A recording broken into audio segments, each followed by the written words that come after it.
నమస్తే తెలంగాణ వ్యూ. మనం ప్రస్తుతానికి హైదరాబాద్ లో ఉన్న ఇందిరా పార్క్ దగ్గర అయితే ఉన్నాం. ఇక్కడ జాగృతి అధ్యక్షురాలు కల్వకుంట్ల కవిత గారు ఏర్పాటు చేసిన ఏదైతే ధర్నా ఉన్నదో ఈ ధర్నాలో అసలు ఎవరిది నిజం, ముఖ్యంగా చూసుకుంటే కేసీఆర్ గారికి నోటీసులు ఇచ్చిన కాంగ్రెస్ ప్రభుత్వందా లేకపోతే దాన్ని వ్యతిరేకిస్తున్న ఈ జాగృతి నాయకులదా అన్నది మరి మనం ఇక్కడ అడిగి ప్రయత్నం అయితే చేద్దాం. మరి అప్పటి వరకు అయితే చూస్తున్నాం తెలంగాణ వ్యూ. అంటే నమస్తే అండి. అంటే ఇప్పుడు కాళేశ్వరంలో నిజంగానే కాళేశ్వరం ప్రాజెక్టులో అవినీతి జరిగిందని మీరు భావిస్తున్నారా? భావిస్తలేదమ్మా, అవినీతి జరగదు. ఎందుకంటే కేసీఆర్ అలాంటి మనిషి అందరికీ తెలుసు, ప్రపంచం అంతా తెలుసు. ఏదో ఇక్కడ ఇంజనీర్ల ద్వారా గాను ఏదో సిమెంట్ దాని వల్ల ఏదన్నా తప్పు జరిగాను ఆయన వల్లనైతే కాదు. ఆయన చాలా నీతిమంతుడు, మంచి వ్యక్తి.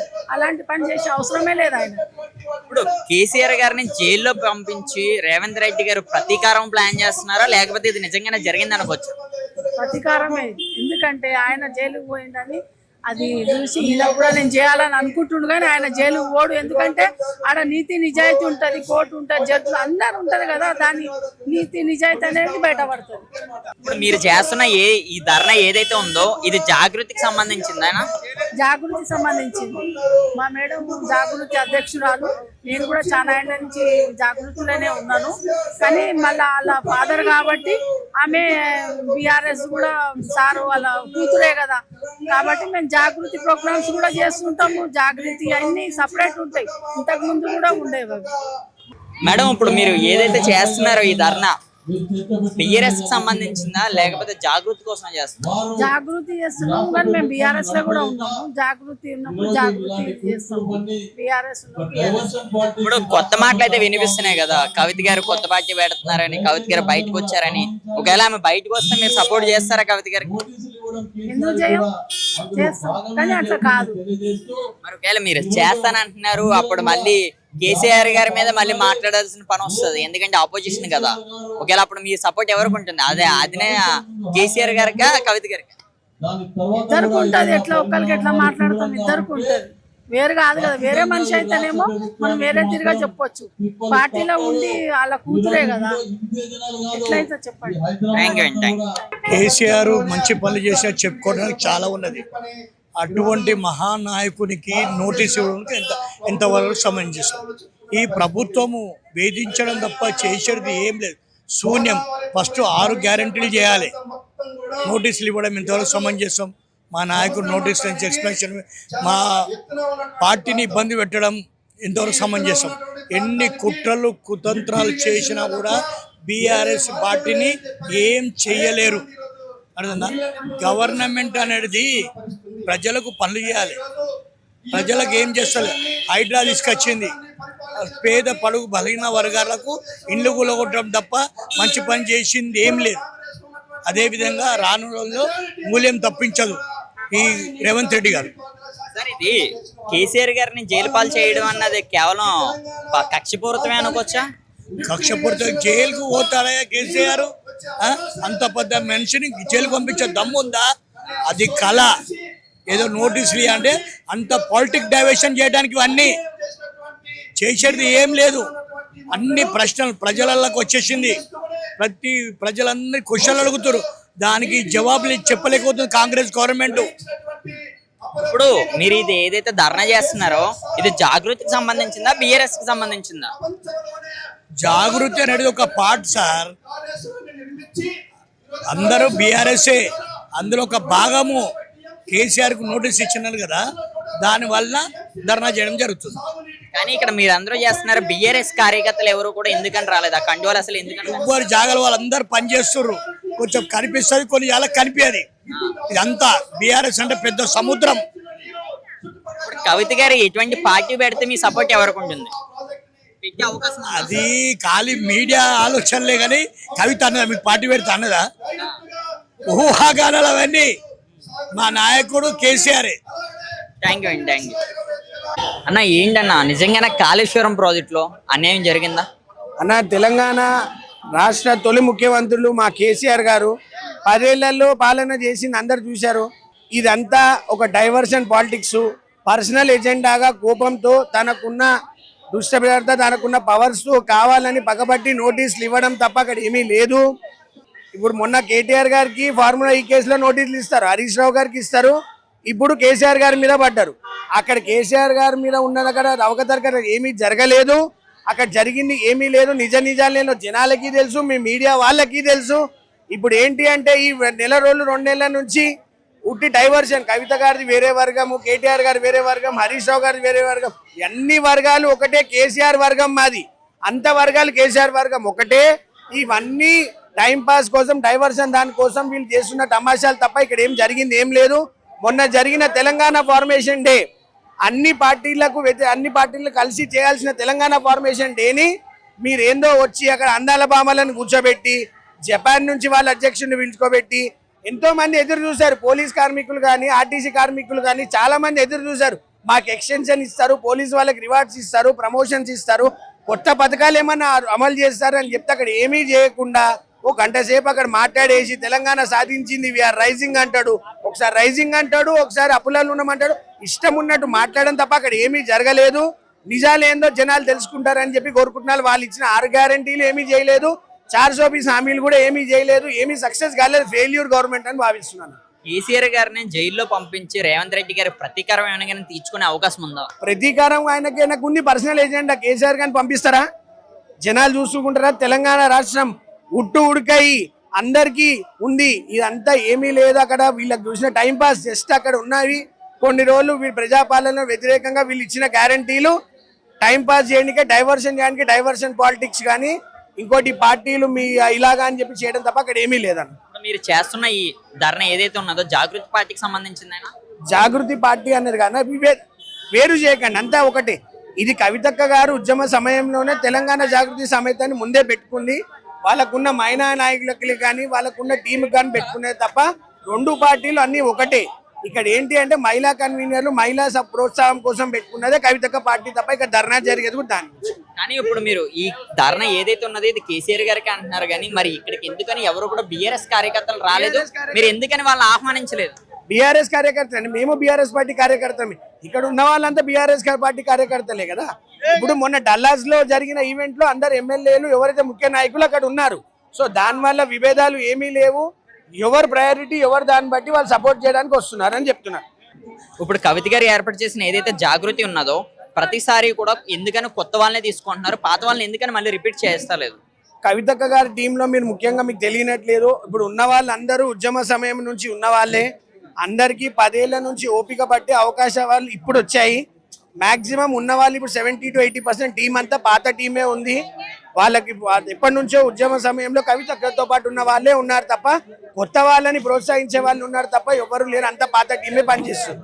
కవిత గారు నిజంగానే కొత్త పార్టీ పెడితే మీ సపోర్ట్ ఎవరికి ఉంటుందన్న? బీఆర్ఎస్ కాదే, కేసీఆర్ గారికి, కవిత గారికి. ఇవంతా ఊహాగానాలు అన్న. కొత్త పార్టీ అనేది ఏమీ లేదు. తెలంగాణ జాగృతి సమస్య అనేది ఎప్పటి నుంచో ఉంది. అక్కడ పార్టీ అనేది ఏం లేదు. ఈ పర్సనల్ గా మీడియాలో కానీ కాంగ్రెస్ వాళ్ళు చేస్తున్న చిల్ల డ్రామాలు కానీ అంతా ఒకటే వర్గం, కేసీఆర్ గారి వర్గం. 3 ఏళ్లలో మళ్ళీ ముఖ్యమంత్రి కాబోయేది కేసీఆర్ వర్గం అని చెప్పి చెప్తున్నాను. జై తెలంగాణ. థ్యాంక్ యూ అన్న. అన్న, కాళేశ్వరం ప్రాజెక్ట్ లో నిజంగానే అవినీతి జరుగుతుందని మీరు భావిస్తున్నారా? అస్సలు ఆలోచన లేదు. వాస్తవానికి అది లక్షల కోట్ల విలువ చేసే కొన్ని ఎకరాలకు నిలు ఇచ్చే ఆ రైతన్నకు అన్నం పెట్టే కాబట్టి అది అబద్ధం అన్న. ఇది ఏంటంటే కేసీఆర్ కుట్ర మీద ఇది ఎట్లా బదలం చేయాలని చెప్పి కేసీఆర్ బదలం చేస్తుండ్రు తప్ప అది అబద్ధమే నిజంగా చెప్పాలంటే. ఇది నోటీసులు ఇచ్చుడు ఏంటంటే ఉత్తగా ఉండకుండా ఏదో ఒకటి కాలం గడవాలని చెప్పి ఆ బదలం చేస్తుండే కేసీఆర్ తప్ప అసలు కేసీఆర్ లేకపోతే కాళేశ్వరమే కాదు నిజంగా చెప్పాలంటే రైతు బంధుతో సహా అన్ని పథకాలు కేసీఆర్ పెట్టిన ఒక్కటి కూడా ఇప్పటి వరకు ఇప్పుడు కేసీఆర్ ఇచ్చిన పథకాలే నాన్న ఇప్పుడు మేము అనుభవిస్తున్నాం. మా వికలాంగులా చూసుకుంటే 4,000 నుండి 6,000 ఇస్తా అన్నాడు, కానీ అదే కేసీఆర్ ఇచ్చిన 4,000 ఇస్తున్నాయి, కానీ 6,000 అన్నాడు. ఇప్పుడు 2 సంవత్సరాలు అవుతుంది, కనీసం ఆ ఊసే లేదు. 2,000 వచ్చిన 4,000 అన్నారు అన్న. కనీసం వికలాంగులకు కేసీఆర్ ఉన్నప్పుడు ట్రై సైకిల్తో సహా బండ్లతో సహా ప్రతి ఒక్కటి ఏ బడ్జెట్ పెట్టినా కూడా మనకు అందించేది. ఇప్పుడు కనీసం ఊసే లేదు. మా ఉత్తూరు ఆయనకు కంపల్సరీ రాగాలన్న, ఎందుకంటే ఏం లాభం. 6,000 అన్నాడు, కానీ ఇంతవరకు 6,000 లేదు, దాని ఊసే లేదు. మరి 18 నెలలు అవుతుంది కదా, ఈ 18 నెలల్లోనే ఎలా ఉంది అన్నా? 18 నెలలు 18 నెలల పాలనలో అసలు ఇది అసలు ఇది మేము బతుకుతామా? ఇంకా ఇంకా ఈ 5 సంవత్సరాలు ఎట్లా గడవాలి? లేకుంటే ఇప్పుడు ఎలక్షన్లు వచ్చినా ఇప్పుడు కేసీఆర్ని గెలిపించుకుంటాం అన్న. ఈ 18 నెలల పాలనలో ఇబ్బంది అంటే ఇబ్బంది. అసలు ప్రతి ఒక్క నోట ఈ రేవంత్ రెడ్డికి ఇవ్వాలి తిట్టడం తప్ప ఇవ్వాలి ఏం తిట్టలేదు అన్న. ఎందుకంటే 18 నెలలు ఆగిపోయింది. ఇంకొక 2 సంవత్సరాలు ఇంకో బడ్జెట్ వస్తుంది. ఆ బడ్జెట్లో కూడా వికలాంగులకు 50 కోట్ల బడ్జెట్ పెట్టామన్నారు అన్న. కానీ ఆ బడ్జెట్ ఎడిపోయినాయి. వికలాంగులు ఇంత ఊసలేదు. ఇప్పటి వరకు వాస్తవానికి చెప్పాలంటే ప్రతి ఒక్కటి తులం బంగారం అన్నారు. అది అనే 6 గ్యారంటీలలో వారంటీలని గ్యారంటీలు అవి. వాస్తవం చెప్పాలంటే అది వారంటీ లేని గ్యారంటీలు. ఆ గ్యారంటీలలో ఫస్ట్ ఫ్రీ బస్ అన్నారు, అది వేస్ట్. మరి వికలాంగులకు కూడా ఫ్రీ బస్ ఇవ్వచ్చు కదన్న. వాళ్ళకన్నా దారుణం మేము బతకాలని. కనీసం మాకు అవి ఏం లేదు. అదే మళ్ళీ 50% కన్సెషన్లోనే వాళ్ళకి టైట్ చేస్తుర్రు. ఇప్పుడు అదే అబద్ధం అన్న. కాంగ్రెస్ ప్రభుత్వంలో మేము హాయిగా బతకడం లేదు వికలాంగులం అన్న. ఇప్పుడు మీరు ఏదైతే ఈ ధర్నా చేస్తున్నారో ఈ ధర్నా జాగృతికి సంబంధించిందేనా? ఇది తెలంగాణ జాగృతి అధ్యక్షురాలు కవితారంలో జరిగింది కాబట్టి మేము అభిమానంతో నేను టీఆర్ఎస్ తరఫున నేను టీఆర్ఎస్ నాయకుడిని. నెక్స్ట్ కవితక్క జాగృతి ఆధ్వర్యంలో కూడా పనిచేస్తున్నాను. నేను ధర్నాకు రావడం జరిగింది. మాది వరంగల్, నాది వర్ధనపేట మండలం కట్ర్యాల గ్రామం అన్న. వరంగల్ నుండి వచ్చినా నేను మీటింగ్ గురించే. అంత అభిమానం ఉంటే ఇక్కడ కంపల్సరీ కవితక్క ఇక్కడ ధర్నా కంపల్సరీ పాల్గొనాలి అని చెప్పి తప్పనితో వరంగల్ నుండి వచ్చినా అన్న. పొద్దుగాల బయలుదేరాం. బండి మీద వచ్చారా అక్కడ నుంచి? బండి మీద వచ్చాం అన్న. మరి మీరు ఇంత ప్రేమతో వచ్చారు కదా, మరి కవిత గారు కొత్త పార్టీ పెడతాను అంటున్నారు. ఒకవేళ పెడితే మీ సపోర్ట్ ఎవరికి ఉంటుంది? కేసీఆర్ గారికి, కవిత గారికి? తప్పకుండా కవితక్క గారు ఆ ఆలోచన ఉంటే, ఆ కొత్త పార్టీ ఆలోచన మాత్రం ఉంటే తప్పకుండా మేము కవితక్క మీద ఉంటామన్న. కేసీఆర్ బాపుతోని ఇప్పుడు ఉన్నాం మేము. ఇప్పుడు కూడా కేసీఆర్తోనే. ఒకవేళ కవితక్క కొత్త పార్టీ పెడితే మాత్రం మేము కవితక్కతోనే వికలాంగుల జాగృతి విభాగంలో పనిచేస్తాం. థ్యాంక్ యూ అన్న. నమస్తే అన్న. నమస్తే అన్న. ఇప్పుడు ఏదైతే మనకి కాళేశ్వరం ప్రాజెక్ట్ ఉందో ఈ కాళేశ్వరం ప్రాజెక్ట్ లో నిజంగానే అవినీతి జరిగిందని మీరు భావిస్తున్నారా? యావత్ తెలంగాణ రాష్ట్రం అంతా కూడా కాళేశ్వరం వల్లే ఈరోజు తెలంగాణ రాష్ట్రం సస్యశ్యామలంగా ఉంది. తెలంగాణ రాష్ట్రంలో 20 లక్షల ఎకరాలకు ఈరోజు సాగునీరు అనేది అందుతుంది అని అంటే అది కేసీఆర్ వల్ల మాత్రమే సాధ్యమైందని చెప్పి ఈరోజు సుప్రీంకోర్టు కూడా దాన్ని స్పష్టంగా తెలియజెప్పడం జరిగింది. అటువంటి సందర్భంలో సుప్రీంకోర్టే ఒక అత్యున్నతమైనటువంటి న్యాయస్థానమే కాళేశ్వరం అనేటువంటి గొప్ప ఒక మల్టీ లిఫ్ట్ ఇరిగేషన్ అనే ప్రాజెక్టు తెలంగాణ రాష్ట్రాన్ని సుభిక్షంగా ఉండడానికి ఎంతో గొప్ప నిర్మాణం అని చెప్తుంటే ఈ అసమర్థమైనటువంటి కాంగ్రెస్ పాలకులు మాత్రం కాళేశ్వరంలో అవినీతి జరిగిందని తెలంగాణ అపార భగీరథుడిగా కొనియాడబడుతున్నటువంటి కేసీఆర్ గారి మీద కుట్రలు పన్ని అందులో అవినీతి జరిగింది, ఏదో జరిగిందని చెప్పేసి కేసీఆర్ గారికి నోటీసులు ఈరోజు పంపించడం అనేటువంటిది యావత్ తెలంగాణ రాష్ట్రం అంతా కూడా దుమ్మెత్తిపోస్తుంది. అది అవినీతి లేదు, దాంట్లో ఏం లేదు, కేవలం కేసీఆర్ యొక్క ఆనవాళ్లను చెరిపేసేటువంటి కుట్రలో భాగంగా ఈ నోటీసులు పంపించారని కూడా స్పష్టంగా తెలియజేస్తున్నాం. మరో విషయం అన్న, ఇప్పుడు కేసీఆర్ గారిని జైల్లో పెట్టి రేవంత్ రెడ్డి గారు ప్రతీకారం ఏమైనా చేయబోతున్నారా? ప్రతీకారం ఏమైనా తీర్చుకోబోతున్నారా? కేవలం కేసీఆర్ గారికి అవినీతి జరిగిందని నోటీసులు ఇస్తేనే ఈరోజు తెలంగాణ రాష్ట్ర వ్యాప్తంగా అన్ని జిల్లాలను ఈరోజు తెలంగాణ రాష్ట్ర హైదరాబాద్ నడిబొడ్డున కవిత గారి ఆధ్వర్యంలో ఈరోజు ఇంత నిరసన జరుగుతుంది. కేసీఆర్ గారికి నోటీసులు ఇచ్చిరని తెలిస్తేనే ఇంత జరుగుతుంటే కేసీఆర్ గారిని అరెస్టు చేసే పరిస్థితి వస్తే మాత్రం తెలంగాణ రాష్ట్రంలో మరొకసారి తెలంగాణ ఉద్యమాన్ని చూసేటువంటి పరిస్థితి కూడా ఏర్పడుతుంది. రాష్ట్ర నలుమూలలలో కూడా తెలంగాణ అభిమానులు కానీ, కేసీఆర్ గారి అభిమానులు కానీ, తెలంగాణ ఉద్యమకారులు కానీ, కార్యకర్తలు కానీ మళ్ళీ రోడ్లకు వచ్చి నిరసనలు వ్యక్తం చేయడమే కాదు, ఉద్యమ జ్వాలలు కూడా మరొకసారి రగిలేటువంటి పరిస్థితి కూడా తెలంగాణ రాష్ట్రంలో ఏర్పడుతుంది. మీరు ఇప్పుడు ఏదైతే ఈ ధర్నా చేస్తున్నారో ఇది జాగృతి పార్టీకి సంబంధించిన ధర్నా అనుకోవచ్చా? తెలంగాణ జాగృతి, తెలంగాణకు బీఆర్ఎస్ పార్టీ అనేటువంటిది ఇక్కడ వేరువేరుగా చూసేటువంటి అవసరం లేదు. కేసీఆర్ గారికి బీఆర్ఎస్ పార్టీ, జాగృతి అనేది రెండు కళ్ళ లాంటివని మేము చాలా స్పష్టంగా చెప్పడం జరిగింది.